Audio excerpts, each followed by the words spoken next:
People are locked in a room to take an exam and are given 80 minutes to answer just one question. It's me, I'm the one you want! I'm the one you want! 8 candidates are hoping to land their dream job, but there is only one position available. They have already overcome numerous challenges on their way to becoming the owner's assistant, but now they face one final, decisive exam. The 8 individuals are both eager and extremely nervous as they try to gather their thoughts and strength for this last stage. Upon arriving at the company's office, they are led to the examination room, an isolated space without windows, monitored by surveillance cameras and a silent armed guard standing just a few steps from the entrance. Each candidate must sit at a separate desk, where there is only a pencil and a sheet of paper with the word candidate and their assigned number. Once they are seated, a stern man, who calls himself the observer, enters the room. He asks them to listen carefully and makes it clear that he will not apologize for the difficulties they have endured to reach this point. In this room, no laws or rules apply except those set by the company. To secure the coveted position, one of them must give the correct answer to a single question. Given that there are 8 candidates in the room, the observer gives them 80 minutes, considering this more than sufficient. According to the rules, a participant will be disqualified if they speak to the observer or the guard,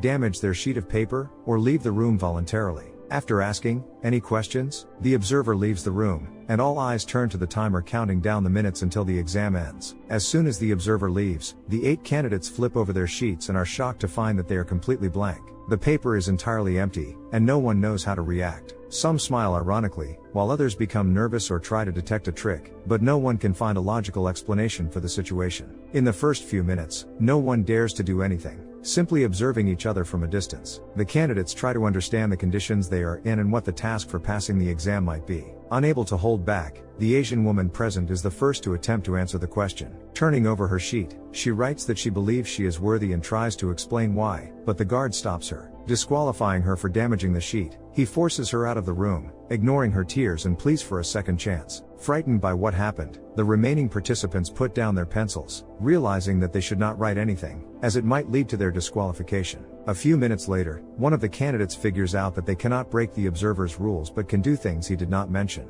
Since the observer did not forbid them from talking to each other, the candidates are free to communicate, either to work together or to sabotage each other. Their real names are kept secret by the organization, so they decide not to break this rule, choosing instead to assign each other nicknames based on their appearance: white, black, dark, blonde, brunette, brown, and deaf, as he does not engage in conversation. White asks if anyone has figured out what question they were asked, but Dark realizes that before finding the answer, they need to understand what the question was. White suggests that while they might answer individually, they need to work together to identify the question. Thinking rationally and logically, the participants begin to realize that this is not a simple exam but a psychological test designed to assess qualities like composure, initiative, and observance, all valuable for the job. Testing other possibilities and limitations, White stands up and watches the guard's reaction, finally confirming the theory that they are allowed to do anything that was not explicitly forbidden by the observer. Trying to think collectively, the candidates attempt to determine what the question might be. The brunette suggests that the question is on the paper, but they just can't see it. Invisible ink or watermarks could have been used to write the question. Additionally, some inscriptions can only be seen under certain lighting. Unsure of how valid these assumptions are, the candidates decide to test these possibilities to either confirm or rule out the idea, thereby narrowing down their options. After checking the paper under regular halogen lighting, the brunette moves to the side lamps to use another type of light source. Finding nothing on the paper, she and White speculate that the question might only be on the sheet of one of the exam participants. However, after testing this theory, they realize they've hit a dead end. Blonde suggests shading the paper, assuming there might be embossing on it, but Black forbids her from doing so, reminding them of the observer's rules. Brown proposes that each person might have their own question and answer, so they don't need to work together. The others don't support her idea since the observer clearly stated, one question, one answer. After checking the sheets under different lights, White suggests ruling out this version, but Black reminds them that there are different types of light. Some we see and use in everyday life, while others are used less frequently, for example, to develop old photos or find fingerprints at a crime scene. The brunette realizes that the light source should be visible even if they can't see its light. Listening carefully to all the candidates, Blonde examines the side walls and notices that inside them are lamps that presumably use the necessary type of light. The group tries to find a switch, but it's not in the room, and leaving the room is forbidden, or they'll be disqualified. Deciding to take a different approach, White suggests breaking all the lamps, hoping that another light will activate. The others are unsure and fear they'll be left in complete darkness until the exam ends. Acting democratically, White proposes a vote. After voting, the candidates break the overhead and side lamps, causing ultraviolet light to turn on. They quickly check the sheets, hoping to see something, but still, there's no result. Brown notices that the top part of the lamps isn't active. Black breaks one of the side lamps and discovers that there's an infrared light inside that can also be activated. After breaking all the lamps, they activate the needed type of light and check the sheets once more. Disappointed, the candidates realize that light isn't the solution.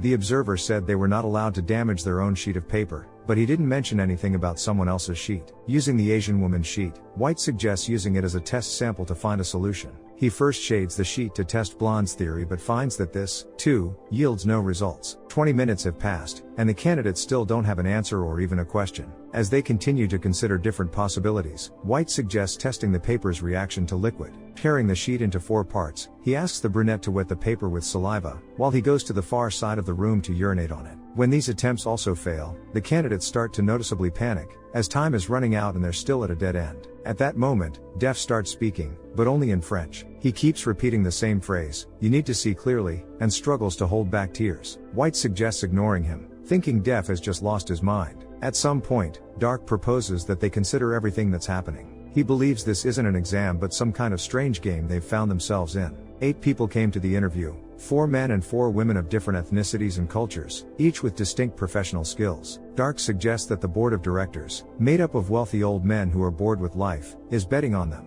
Moreover, they might choose a winner, or bet against everyone, hoping no one passes this test. Brown refutes his theory, knowing that they are trying to join a large corporation with a capital of tens of billions of dollars. It was founded by a scientist who developed a cure for a deadly virus that was decimating humanity. In just a month, he halved the mortality rate and continues working to save people from the disease. Dark and White hadn't filled out the application forms themselves, entrusting it to their agents, so they knew nothing about the company or what it did. Meanwhile, they suspect that the others didn't come here by chance and knew exactly what conditions they were agreeing to. Black admits that his wife passed away due to the disease, and he is also infected. The brunette came here for a friend and is willing to do anything to help him, believing she's the perfect candidate with a deep sense of gratitude. Eager to prove her dedication not just with words, the brunette continues to search for ways to answer the question. After examining the guards' pockets, she finds a lighter and suggests activating the fire alarm. The candidates are convinced that it's not water in the sprinklers but a special liquid that will reveal the paper and show the question.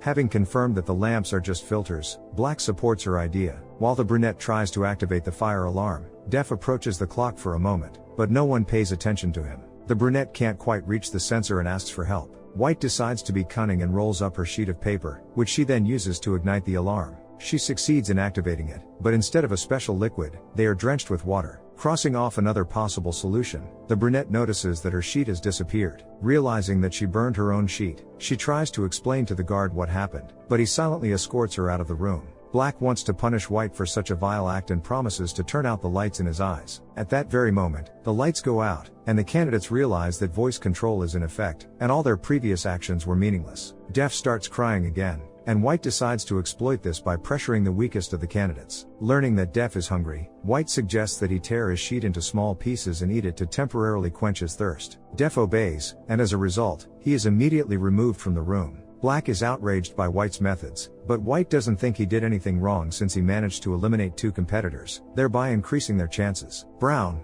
a psychologist, notes that White has psychological issues and a pronounced narcissism, which is evident in all his actions. During the ongoing conflict, Black punches White in the face, causing him to lose consciousness. Black takes this opportunity to tie White up and temporarily take him out of the game, especially since White claimed to understand the question but refused to share it with the others. Black proposes that they expel White and asks the remaining candidates to vote. Blonde points out that it doesn't make sense, as the rules state that a person can only be disqualified if they leave the room voluntarily. Black tries to force him to ruin his paper, but it doesn't work. When White regains consciousness, he reveals that he is infected with the disease and asks for a pill, without which he will have a seizure and die. White loses consciousness again, and the others decide to wait for the seizures to confirm if he's telling the truth. Brown suggests that White is an employee of the company who was planted in the group to encourage more active behavior. Dark suspects that she's diverting suspicion from herself since she's too smart and knows a lot about the company, its activities, and the scientist's character. Dark ties up Brown and begins to interrogate her, ready to use any means necessary to get her to talk. She begs Black and Blonde to save her, but they want answers, so they're willing to see what happens next. During the interrogation, Brown confesses that she is indeed a company employee but holds a low position and came to the exam on equal footing with the others. She wants to get a new job and isn't a planted candidate trying to provoke them into actions or aggression.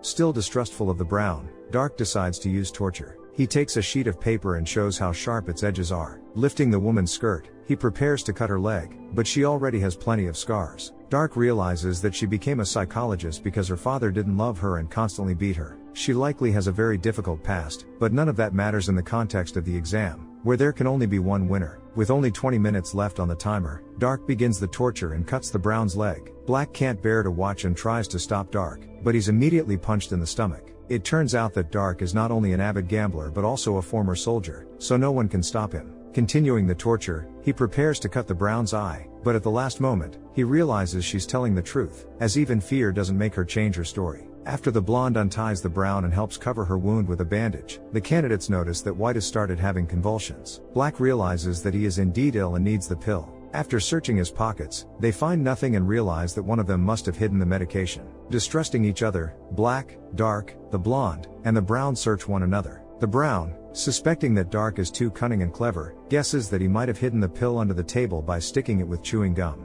After finding the pill, she tries to save White, but Dark knocks the pill out of her hand, and it falls into a drain covered by a grate. Seeing that White is on the brink of falling into a coma, Brown turns to the camera and shouts that he needs help. By breaking the rules, the Brown is expelled by the guard. At the same time, the blonde uses her hairpin-like tweezers to retrieve the pill and saves White. When he regains consciousness, White declares that the question is about a person, and there can be only one left standing. Black doesn't believe this is possible, but for now, his more pressing task is to stop White, who is trying to grab the guard's gun. Black seizes the gun and tries to calm White down, but White believes that his opponent is too weak-willed to ever pull the trigger. Black does pull the trigger, but nothing happens since the gun has a fingerprint scanner. Realizing that only the guard can fire the gun, White uses him like a remote-controlled toy. Placing the gun in the guard's hand, White threatens the others and orders them to leave the room so that he can win and secure the job. Dark is unwilling to continue participating and believes that life is more valuable, so he agrees to leave voluntarily. The blonde is ready to exit next, but before doing so, she signals to Black.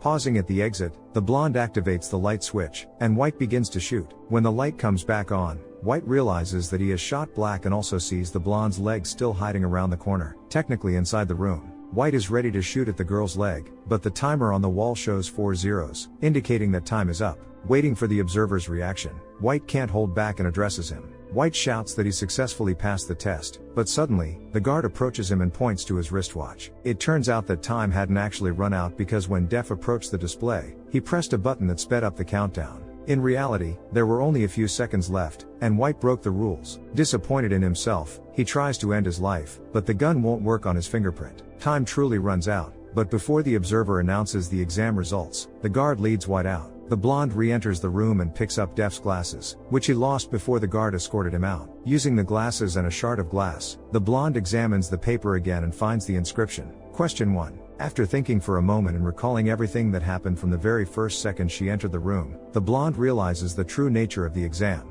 It was a test of attention, as the only question the observer asked was stated at the very beginning. Def suddenly reappears in the room, revealing that he is a reclusive scientist and the head of the company, someone who has never been seen publicly. Upon meeting the observer, the blonde gives the correct answer to his question by saying, "No, there are no questions." He is pleased to welcome her to the position of assistant, but she hesitates to accept the job at a company that puts people's lives in danger. She is outraged by everything that happened, including the fact that there was an armed guard in the room, which led to Black becoming a victim of the shooting. The observer asks her to notice that the man is actually alive. After checking, the blonde realizes that not only is Black alive, but he is also completely healthy. The gun didn't fire a bullet. Instead, it released a capsule containing a new type of medicine, saving him. The production of such a drug can't be done on a large scale, and the scientist's assistant must decide who will live and who will not. The ability to make tough, well-considered decisions is what the exam was designed to identify. Realizing that nothing truly terrible happened, the blonde shakes Def's hand and accepts his offer. And what would you do to get your dream job?